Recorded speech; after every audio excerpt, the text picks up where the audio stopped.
Okay, the last basic prompt that we're going to be talking about is tone and style prompts. So I'm going to just take something that I wrote once upon a time. It's really technical. So we're looking at rewrite this paragraph with a more conversational tone. So most people don't generally talk about endocrine disruption and microplastics and cell signaling and different types of plastics that are out there. So I thought it would be interesting to take something that's really technical. So let's see what, so I'm using Claude, so we're going to see what Claude gives us with this to make it more conversational. Okay, sounds good. So over the next 5 years, we're investigating how tiny plastic particles interact with the body's chemical messaging system. Recent research has revealed some concerning findings. These microplastics might be playing a significant role in male fertility problems, hormone-related disorders, and other diseases that involve cell communication. Building on our previous research about sperm health, we want to dig deeper into these connections. So anyway, so that's fine. Like, it sounds a lot easier than this 5-year project integrates experimental and computational approaches to elucidate the interaction between microplastics and biochemical signaling structures. Landmark studies have raised alarming concerns about microplastic exposure as a potential major contributor to male infertility. So this definitely makes it more. It's still kind of technical. So let's say rewrite the previous response to sound like a dialogue between an uncle and niece at Thanksgiving. So that is constraining it a lot. So this is a little bit more advanced, but I mean not super more advanced. So picture this conversation at the Thanksgiving dinner table. Niece, hey Uncle Mike, what's this big research project you're working on? Mom mentioned something about plastics.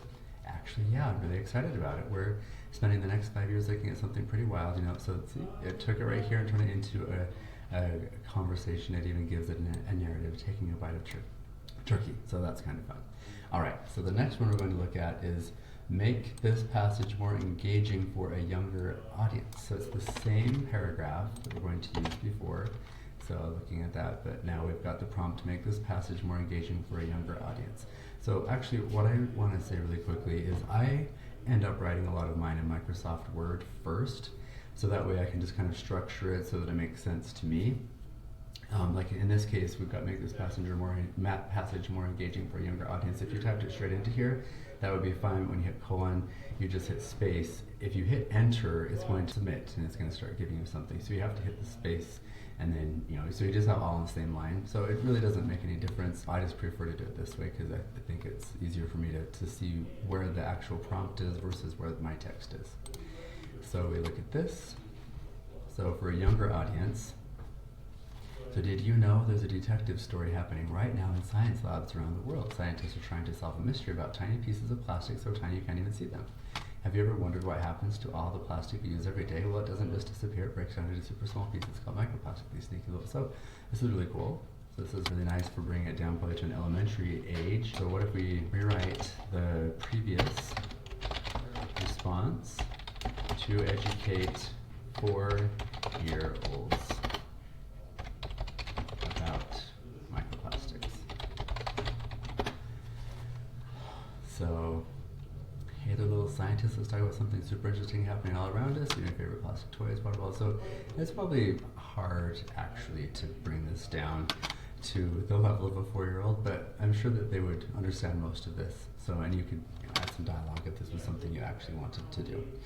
All right, so here's a fun one that I did. We had a dead mouse in our yard a few months ago, and my daughter was really upset by it. So we had ChatGPT write us a little poem about this, a little, you know, farewell poem for it. So I'm just going to put it in, but I'm saying the prompt is adjust this paragraph to sound more formal. So it's taking this, you know, silly little poem, and we want to make it sound more formal, and we'll just see what it says. We'll just leave it at formal. Maybe we'll play around with it in just a second. In memoriam, mus musculus. Okay, write the previous response in as a eulogy for a mouse at a funeral. This should be very formal and not a poem. Let's see what it gives us there. Distinguished mourners, we gather here today to commemorate the passing of a remarkable resident in our dwelling, a member of the genus Moose, whose presence, though diminutive, left an indelible mark. So there you go. It rewrote it for us in a nice way. All right, so we're going to, our final one that we're going to work on right now is add a humorous twist to this story about a woman who is diagnosed with terminal cancer. She is a widow and her only son has died. She has to plan her own funeral. So we're going kind of dark here for a second. Oh, there you go. See, sometimes you get these limitations. I apologize, but I don't feel comfortable adding humor to a story about terminal cancer, grief, and death. Well, humor can be healing, and some people use it to cope with difficult situations, so we should probably change it to somebody else. So, about a woman who is misdiagnosed.